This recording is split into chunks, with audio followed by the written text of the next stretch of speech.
In the period between 1919 and 1921, Germany proceeded in forced march to fulfill the payments.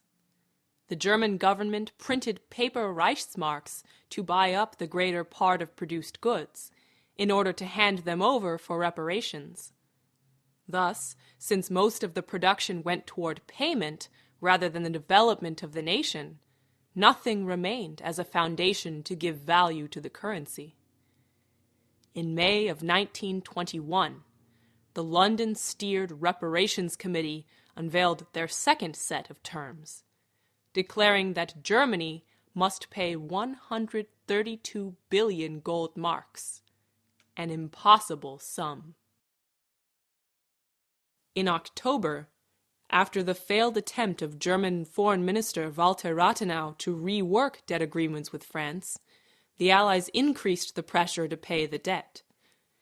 In order to offset the loss of physical capital, the government was forced to incur more debt than the original reparations.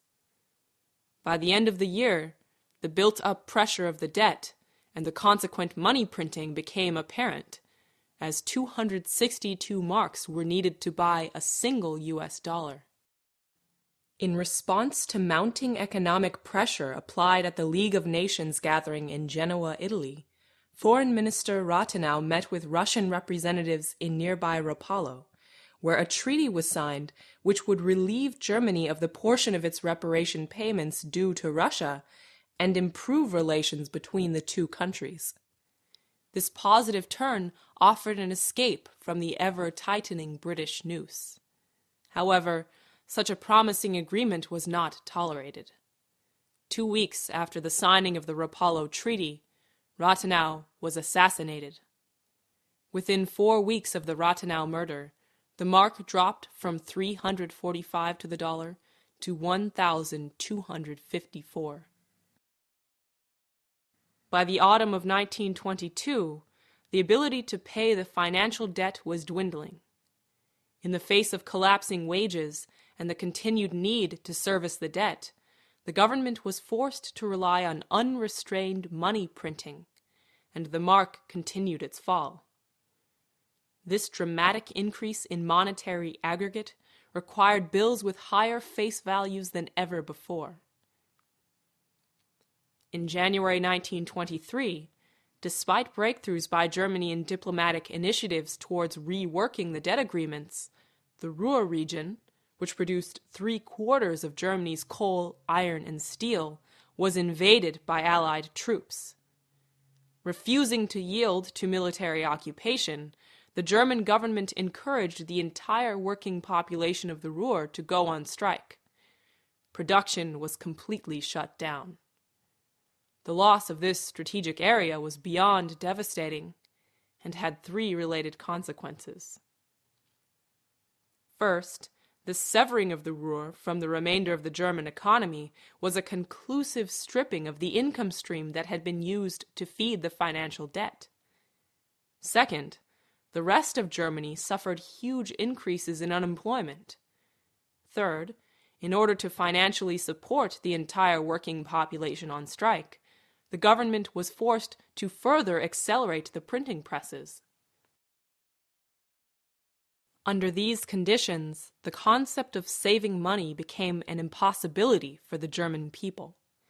On the contrary, the more quickly it could be spent, the better, so as not to be left with a handful of worthless Reichsmarks.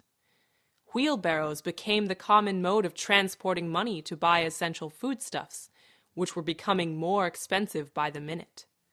In the face of such circumstances, many sought refuge in the wild frenzy of a culturally degenerate fantasy world.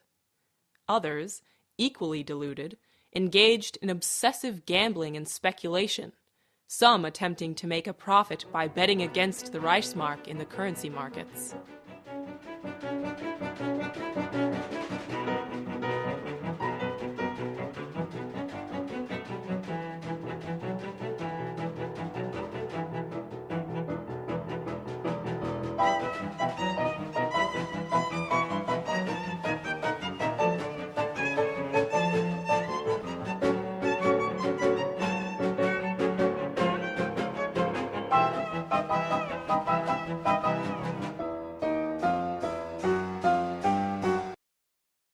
In the spring of 1923, inflation was in full bloom. By June, nothing could stop the mark. Waves of strike broke out due to collapsing wages. Unemployment skyrocketed. All aspects of daily life became focused solely upon survival. All savings disappeared, and nearly all income was consumed in simply preventing starvation. Printing presses were run day and night to keep up with the demands of inflation. The hyperbolic expansion of circulating marks was mirrored in their devaluation. By the end of the year, the mark had lost all its value. The German population was drowned in a sea of worthless money. The magnitude and rapidity of this blowout of the German economy necessitated the invention of a new term, hyperinflation.